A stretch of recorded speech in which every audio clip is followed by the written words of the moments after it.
Hey there, welcome to the channel. In this video, I'm going to walk you through the process of easily changing your personal WhatsApp account to a business account. Alright, let's dive in. First off, open your WhatsApp app.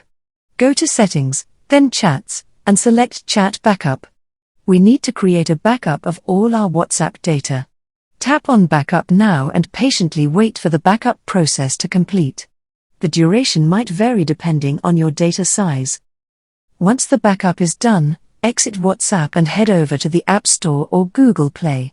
Search for WhatsApp Business, tap Get to download and install the app on your device.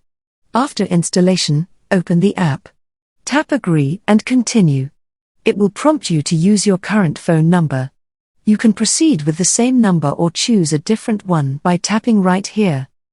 Next, select your business category and tap Next.